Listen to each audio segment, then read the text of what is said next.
एक बात थोड़ी सी कड़वी है,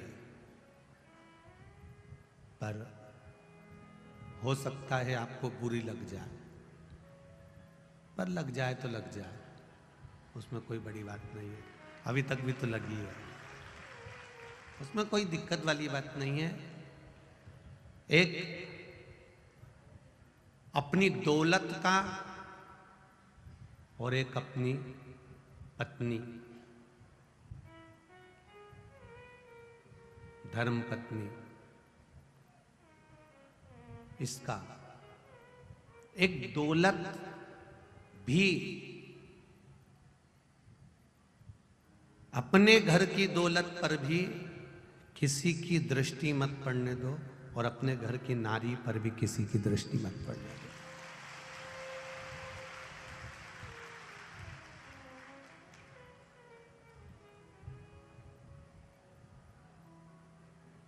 जितनी ढकी हुई रहेगी उतना आनंद में रहेंगे। शहर है, नोएडा है, दिल्ली है, आप बहुत बड़े शहर में रहते हो, हम तो बहुत छोटे से सीहोर में रहते हैं। आदरणीय महाराज जी तो एक बार निकल कर गए, तब वहाँ रुकते हुए गए। पर आपसे इतना ही कहना चाहेंगे कि जितनी मर्यादा में रह सकते हो, आपने ये 7 दिन में शिव महापुराण की कथा में दुनिया के लोग कहते थे कि दिल्ली साइड जाओ, दिल्ली साइड जाओ, तो वहाँ लोग आड़े टेढ़े वस्त्र पहनते हैं, सिर पे पल्लू तक नहीं रखते हैं। पर हमने देखा 7 दिन में एक का भी सिर उघाड़ा नहीं था, एक का भी सिर से पल्लू नीचे नहीं था। यह हमें देखने को मिला कि आपकी मर्यादा, आपका कायदा, आपका रहने का तरीका, आपका सत्संग श्रवण करने का तरीका, कहीं ना कहीं आप संस्कारवान हैं, इसलिए आप संस्कारों में डूबे हुए हैं और ये आपको सीख देता है।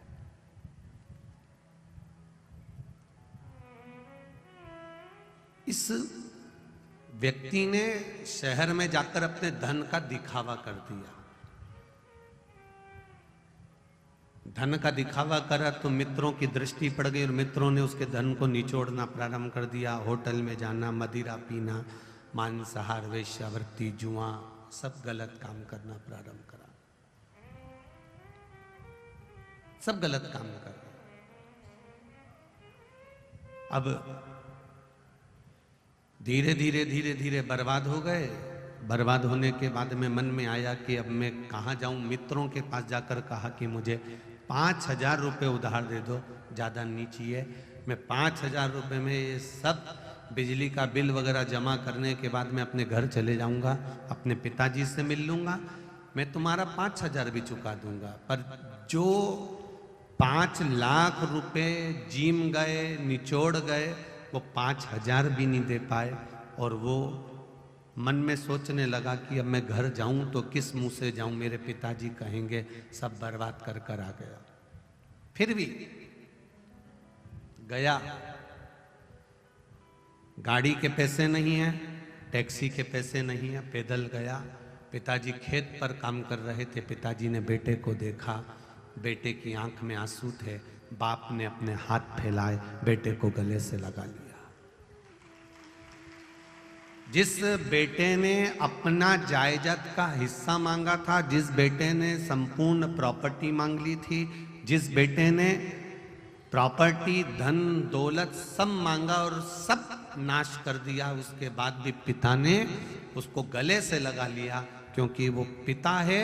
उसी तरह जन्म लेने के बाद हमने अपना पूरा जीवन परिवार में, नातों में, रिश्तों में, कुटुंब में, कबीले में, काम में, लोभ में, आसक्ति में, वासना में, तृष्णा में समाप्त कर दिया।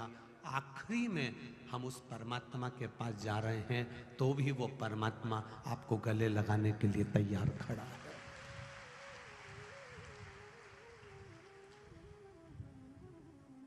मनुष्य पाप कर्म करते करते नहीं थकता, और वो परमेश्वर, वो परमात्मा मेरा शिव बाबा, मेरा ओघड़दानी, मेरा त्रिकालदर्शी, मेरा कैलाशी, मेरा अविनाशी, मेरा शंभू माफ करते नहीं थकता है।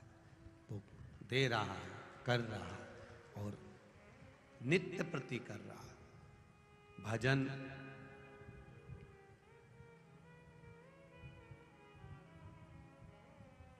कीर्तन, स्मरण, मंत्र जाप, ये सब उसके हाथ में है। आप कितना कर रहे हो,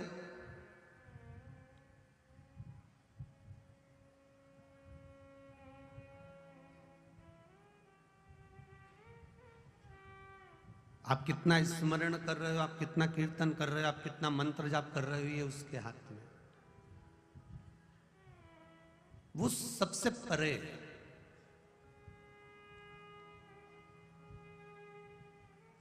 आज कथा का 7वां दिन है, विदाई का क्षण है।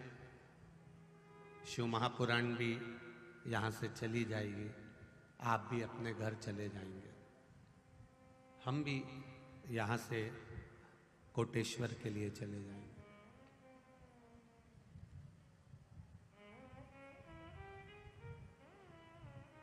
एक गीत पहले आप लोग बहुत गाया करते थे कि पहला संदेशा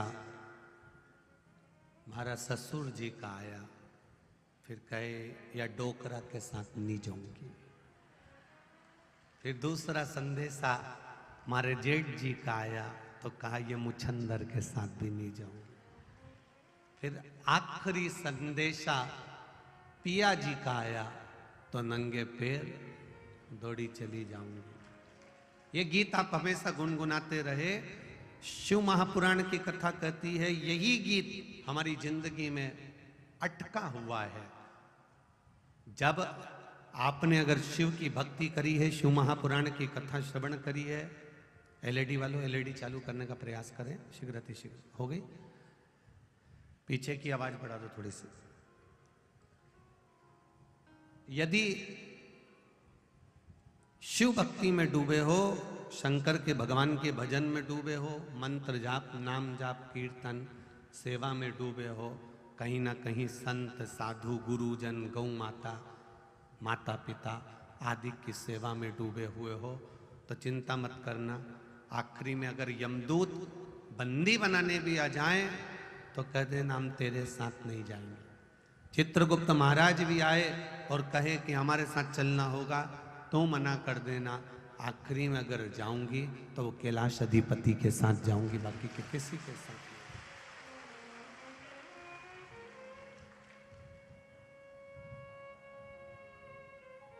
अंतिम बिंदु है ये परमात्मा का चरण। जितनी घड़ी, जितने पल, 21,600 श्वास मनुष्य के शरीर से प्रतिदिन निकलती है। 3.5 करोड़ रोम छिद्र ये मनुष्य के शरीर में है।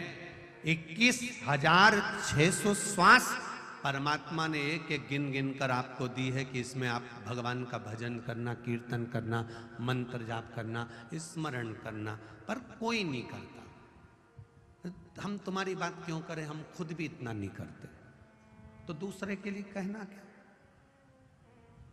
प्रत्येक श्वास 21,600 श्वास। क्या मनुष्य प्रत्येक श्वास में राम जप लेता है? क्या मनुष्य प्रत्येक श्वास में कृष्ण जप लेता है? क्या मनुष्य प्रत्येक श्वास में शिव का नाम जप लेता है? नहीं नहीं नहीं। अगर हम कह दें कि हम जपते हैं तो यह गलत बात है, नहीं हो सकता।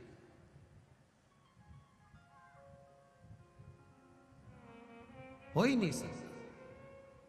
हां, थोड़ा जपा पर उस परमात्मा के लिए जपा, उस परमात्मा को पाने के लिए जपा। जैसे आप में से कितने लोग हैं जो रोज रोटी खाते हैं, रोज भोजन करते हैं? सभी करते हो ना? करते हो ना? कितना भोजन करते हो? दिन भर में कम से कम अंदाजा लगाना कि सवेरे के समय तुम लगभग 150 से 200 ग्राम भोजन करते हो। सब्जी, चावल, दाल, रोटी, पूड़ी, अचार, पापड़, सलाद, सुबेरे का नाश्ता, चाय आदि का अधिक सारा अंदाजा लगा लो। अगर पूरा अंदाजा लगाओगे तो 100-200 ग्राम प्रत्येक मनुष्य भोजन करता है। प्रत्येक मनुष्य 200 ग्राम, 250 ग्राम, 100 ग्राम, 150 ग्राम भोजन हर मनुष्य करता है। बोलो करते हो कि नहीं करते हो? करते हो ना। अब ईमानदारी से बोलना, वो 200 ग्राम तुमने जो भोजन ग्रहण करा, वो 200 ग्राम क्या तुम्हारे पेट में रहा? अरे बोलो जम के, नहीं रहा। वो 200 ग्राम पेट में नहीं रहा, पाचन क्रिया के द्वारा पचने के बाद वो मल के द्वारा निकल गया। अब 200 ग्राम भोजन में से 20 बूंद खून की बनती है। कितनी बूंद बनी है? 20 बूंद खून की बनी। और वो 20 बूंद खून की बनने के बाद वो 20 बूंद खून की तुम्हारे काम की नहीं है। केवल 20 बूंद की एक बूंद ताकत शरीर को मिलती है। वो एक बूंद ताकत हमारे शरीर को चलाती रहती है। जरा विचार करिएगा, 7 दिन की कथा तुम्हारे भीतर रहे ना रहे, 7 दिन तुमने जो 3-3 घंटे कथा सुनी, वो 21 घंटे की कथा तुम्हारे अंदर रहे ना रहे, क्योंकि बाकी की तो सब निकल जाती है। पर 7 दिन की कथा में से अगर एक बूंद भी, 1 मिनट की भी कथा आपके अंदर उतर गई तो महादेव को मिलने में देरी नहीं लगेगी। 1 बूंद, बहुत ज्यादा नहीं। 200 ग्राम भोजन खाया जरूर है, पर सब निकल गया है महाराज। 20 बूंद बचा, 20 बूंद में से भी 1 बूंद ताकत हमारे शरीर को चलाती रहती है। 20 बूंद में से 1 बूंद ताकत हमारे शरीर को चलाती है। उसी तरह 1 मिनट का किया गया भजन, संकीर्तन, सत्संग, शिव नाम, भगवान का भजन, वो हमारे जीवन को परमात्मा तक चलाता रहता है। चला रहा। आप कितना भजन कर रहे हो वो मूल नहीं है। कई लोग कह देते हैं गुरुजी मैं तो सुबेरे 9 बजे पूजन करने बैठती हूँ, कम से कम 11-12 बजे तक पूजन करती हूँ। हमने कहा इतनी देर तक पूजन में क्या क्या करती हो? अरे गुरुजी राम रक्षा स्तोत्र का पाठ करती हूँ, गीता जी का पाठ करती हूँ, भागवत जी का पाठ करती हूँ, फिर इसके बाद मैं माला लेकर बैठती हूँ, फिर माला जपती रहती हूँ। एक माला राम जी की करी, एक कृष्ण जी की करी, एक शंकर जी की करी, एक हनुमान जी की करी, एक इनकी करी, एक उनकी करी, इसके बाद गुरु मंत्र की करी, फिर उसके बाद में मैं फिर भगवान को दिया लगाती हूँ, फिर भगवान को भोग लगाती हूँ, फिर बस इसी करते करते करते करते सुबह 9 बजे से 11 बज जाती है। पूजन में टाइम तो लगता है ना। हमने कहा पर एक बात समझ में नहीं आती, मैं 9 बजे से 11-12 बजे तक पूजन करती हूँ, उसके बाद भी परमात्मा मुझे मिलता क्यों नहीं है? उसके बाद भी मेरे भीतर शांति आती क्यों नहीं? मेरे हृदय में, मेरे चित्त में एकांतता आती क्यों नहीं है? हमने कहा जी पहले के संबंध में और आज के संबंध में अंतर होता है। पहले का जो संबंध होता था, लड़का लड़की को, केवल लड़की चाय की ट्रे लेकर आती थी, रखती थी, उतनी देर में लड़की लड़के को, लड़का लड़की को देख लेता था और संबंध पक्का हो जाता था। वो 7 जन्म तक चलता था। आज के ज़माने में जैसे तुम 9 बजे से 11 बजे तक पूजन कर रहे हो, उसी तरह आज का संबंध होता है। लड़का लड़की को दिखाया जाता है, होटल में बिठाकर 2 घंटे बात कराई जाती है, फिर पक्का हो जाता है रिश्ता। रात को 2-2, 3-3 बजे तक बात में लगे रहते हैं। 4 साल शादी टिकती है और उसके बाद तलाक हो जाता है। पहले का जो संबंध हुआ था, उस संबंध में केवल 1 मिनट के लिए निगाह मिली थी, संबंध पक्का हो गया था, 7 जन्म तक चला था। कोई अदालत नहीं गया, कोई तलाक नहीं हुआ, कोई विवाद नहीं हुआ। और आज के ज़माने में इतना दिखाया, घंटों तक बिठाया, बातचीत कराई, सब कुछ हुआ, रात रात भर बात करी, उसके बाद भी संबंध अदालत में पहुंच गया। बस यही शिव पुराण कहती है, ये जरूरी नहीं कि तुम 4 घंटे तक मंदिर में बैठो, ये जरूरी नहीं कि तुम 2 घंटे तक मंदिर के अंदर बैठे रहो, ये जरूरी नहीं कि आप 2 घंटे तक शिवालय में बैठे रहें, ये जरूरी नहीं कि आप 2 घंटे तक साधना में बैठे रहें, तब साधना में लीन रहें। शिव पुराण कहती है, एक क्षण का भी अगर प्रेम से, आनंद से, हृदय से 1 मिनट का भी अगर भगवान से मिलन हो जाए और वो सही हो जाए तो समझ लो कि रिश्ता पक्का हो गया। 1 मिनट, 1 क्षण, 1 पल, 1 घड़ी, ज्यादा नहीं, बहुत उतना। तुलसी बाबा जी तो कहते हैं आधी में पुनी आज, बहुत उतना। कल कम से कम 7 से 8 लाख लोग, 8 लाख भक्त इस ग्रेटर नोएडा की कथा में थे। 3 बार पर्चे आए, 2 से 3 बार पर्चे भेजे गए, जजमान ने भी भेजे, बाहर से भी पर्चे आए कि पब्लिक बहुत ज़्यादा हो गई है, पूरे ग्राउंड भरे हुए हैं, रोड भरी हुई है, जनता रोडों पर बैठी हुई है, दरवाज़ा 1 नंबर गेट का द्वार तोड़ दिया गया है, जनता बैरिगेटों पर चढ़ गई है, दीवालों पर चढ़ गई है, बिल्डिंगों पर चढ़ गई है। 3 बजे के करीब में पर्चा आया कि कथा को विराम दे दिया जाए, पर कथा लगातार चलती रही। प्रशासन ने भी एक्स्ट्रा पुलिस फोर्स बुला ली और पूरे कार्य को संभाल कर कथा को आगे बढ़ाते रहे। मैं उत्तर प्रदेश सरकार को, आदरणीय योगी जी को धन्यवाद दूंगा, जो आपने कल अपार जन समुदाय को यहाँ पर चुटकी में संभाल लिया। बहुत बहुत साधुवाद, बहुत बहुत धन्यवाद।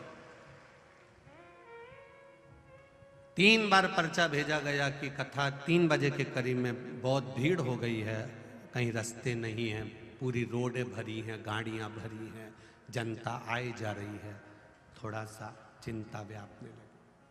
पर जितने कल थे उतने की उतने आज भी तुम ढेर भरे आ गए।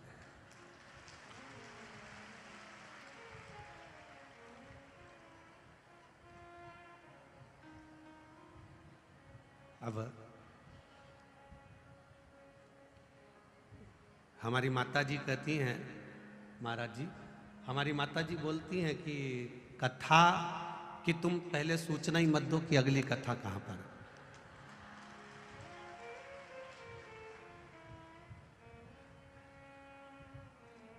कथा की सूचना ही मत दो कि अगली कथा कहाँ है। हम अब की बार हमने यही करा।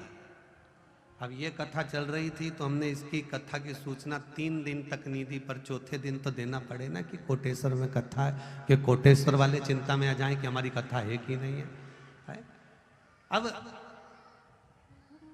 ये शंकर की भक्ति है, ये और कुछ भी नहीं है। ये आप लोगों की जो विश्वास है, यहां मिलता क्या है? केवल भरोसा, केवल विश्वास, और कुछ नहीं मिलेगा। यहां कुछ नहीं मिलेगा, केवल मिलेगा तो विश्वास। और वो विश्वास कैसा?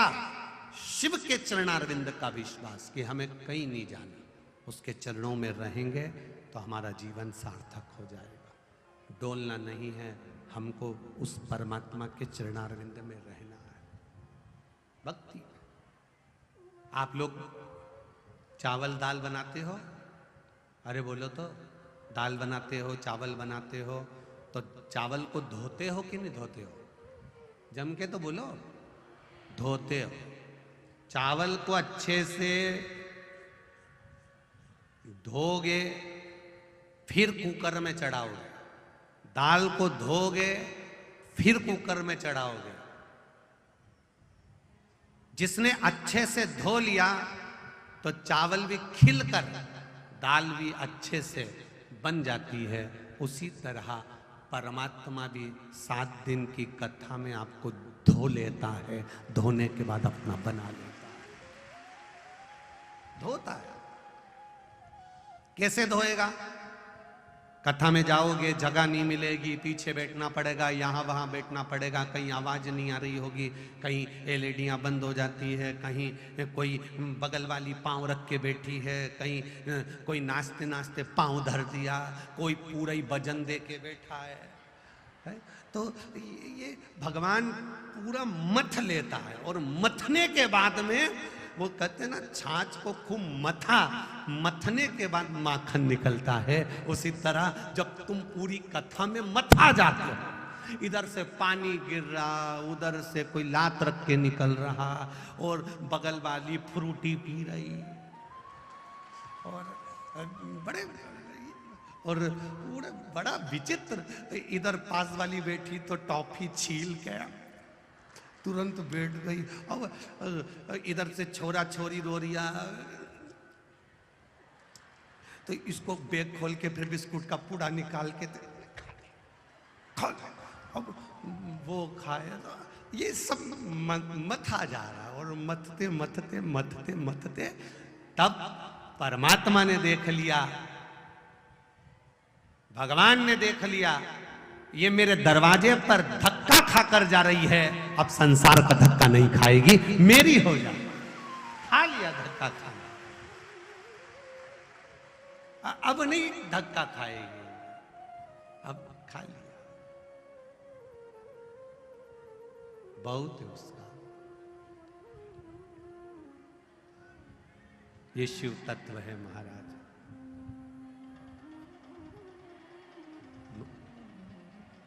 मेरे सिर पर रख दो अपना, मस्त रहूं तेरी मस्ती में, अब दया करो है भोलेनाथ, मस्त रहूं तेरी मस्ती में, अब दया करो है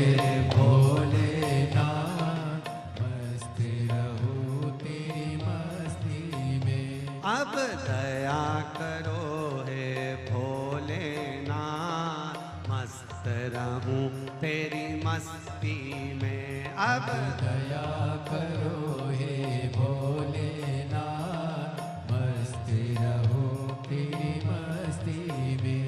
मेरे सिर पर रख दो अपना हाथ, मस्त रहूं तेरी मस्ती में, मेरे सिर पर रख दो अपना हाथ, मस्त रहूं तेरी मस्ती में, अब दया करो हे भोलेनाथ, मस्त रहूं तेरी मस्ती में, अब दया करो हे भोलेनाथ, मस्त रहूं तेरी मस्ती में। जय हो।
तेरे द्वारे खड़े हैं रख ले लाज, तेरे द्वारे खड़े हैं रख ले लाज, तेरे द्वारे खड़े हैं रख ले लाज, तेरे द्वारे खड़े हैं रख ले लाज।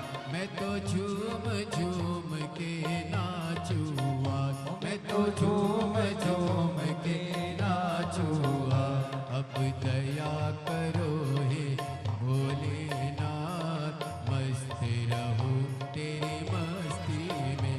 अब दया करो हे भोलेनाथ, मस्त रहूं तेरी मस्ती में।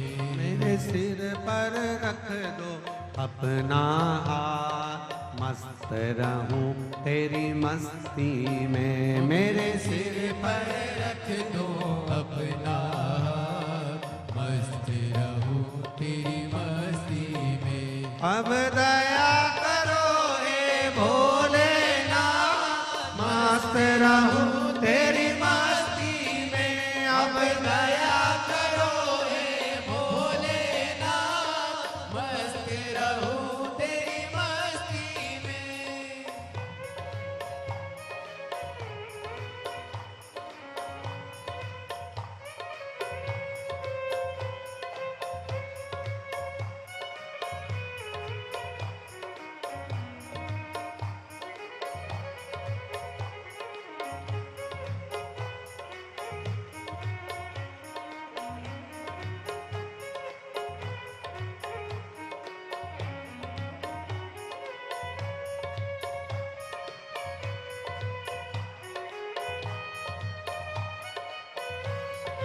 भोले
जय